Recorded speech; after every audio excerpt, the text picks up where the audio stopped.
ناظرین، آج کی اس ویڈیو میں ہم ام المومنین حضرت خدیجۃ الکبریٰ رضی اللہ تعالیٰ عنہا کی شخصیت کے بارے میں بتا رہے ہیں۔ یہ ویڈیو 3 پارٹ پر مشتمل ہوگی۔ پارٹ نمبر 1 اور اس ویڈیو کو آخر تک ضرور دیکھیے۔ بسم اللہ الرحمن الرحیم۔ السلام علیکم ورحمۃ اللہ وبرکاتہ۔ آپ کا نام خدیجہ رضی اللہ تعالیٰ عنہا تھا اور لقب طاہرہ۔ ان کے والد خوالدین بن اسد اور والدہ فاطمہ رضی اللہ تعالیٰ عنہا بنت زاہدہ دونوں قریشی نسل تھے، اور دونوں حضرت خدیجہ رضی اللہ تعالیٰ عنہا سے نہ صرف نجیب الطرفین تھے بلکہ ان کا شجرہ نسب جناب رسول کریم صلی اللہ علیہ وسلم کے شجرہ نسب سے جا ملتا ہے۔ باپ کی طرف سے ان کا شجرہ نسب یہ ہے: خدیجہ بنت خوالد بن اسد بن عبد العزیٰ بن قصہ۔ قصہ جناب رسول اکرم صلی اللہ علیہ وسلم کے جد الامجد تھے۔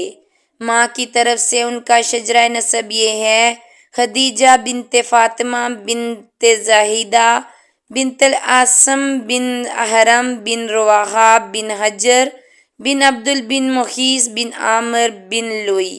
لوئی جناب رسول اکرم صلی اللہ علیہ وسلم کے بھی جد اعلیٰ تھے۔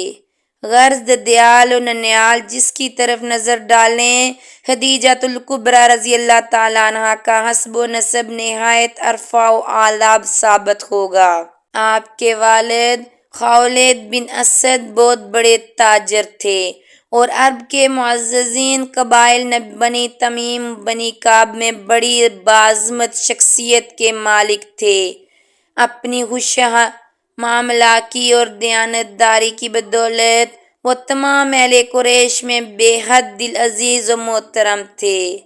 حضرت خدیجۃ الکبریٰ رضی اللہ تعالیٰ عنہا 555 عیسوی میں پیدا ہوئیں۔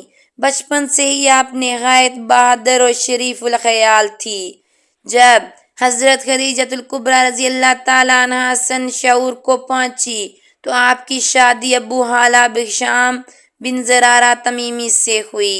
بناش سے حضرت خدیجۃ الکبریٰ رضی اللہ تعالیٰ عنہا کے 2 لڑکے پیدا ہوئے۔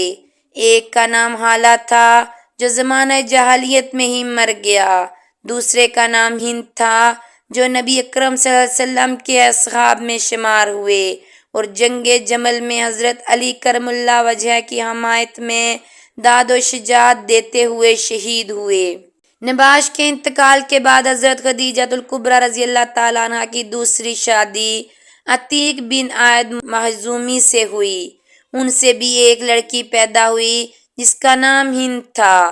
یہ ہند نبی کریم صلی اللہ علیہ وسلم کی اولین صحابیات میں شمار ہوتی ہیں۔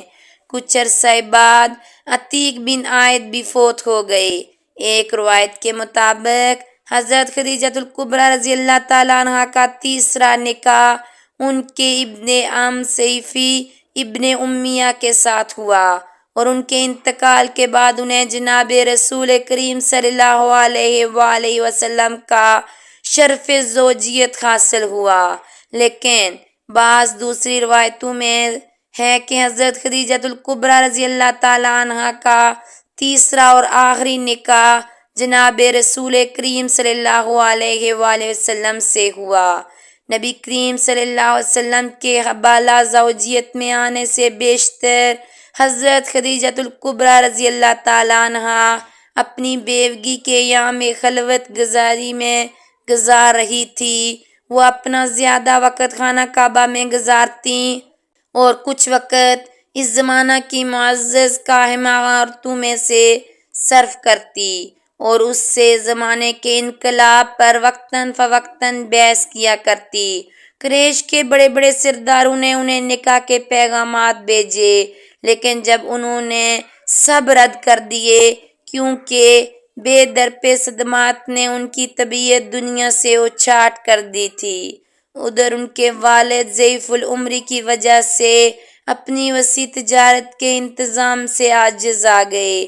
نورینہ اولاد کوئی زیادہ نہ تھی۔ تمام کام اپنی ذہین اور عاقلہ بیٹی کے سپرد کر کے خود گوشہ نشیں ہو گئے۔ کچھ عرصہ بعد حولید کا انتقال ہو گیا۔ حضرت خدیجۃ الکبریٰ رضی اللہ تعالیٰ عنہا نے تمام کاروبار تجارت نہایت احسن طریقے سے جاری رکھا۔ اس وقت اس کی تجارت ایک طرف شام میں پھیلی ہوئی تھی اور دوسری طرف اطراف یمن میں۔ اس وسیع کاروبار کو چلانے کے لیے انہوں نے ایک بہت بڑا عملہ رکھا ہوا تھا جو 20ویں عرب، یہودی اور عیسائی ملازموں اور غلاموں پر مشتمل تھا۔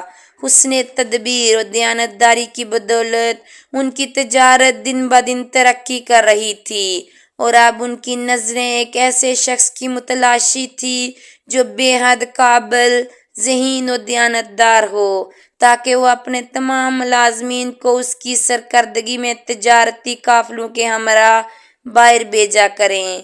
وہ یہ زمانہ تھا کہ جب آفتاب رسالت طلوع ہو چکا تھا۔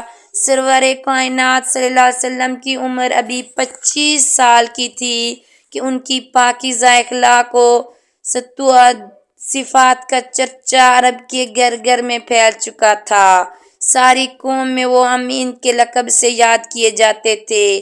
یہ ناممکن تھا کہ حضرت خدیجۃ الکبریٰ رضی اللہ تعالیٰ عنہا کے کانوں تک اس مقدس ہستی کے اوصاف حمیدہ کی بنک نہ پڑی۔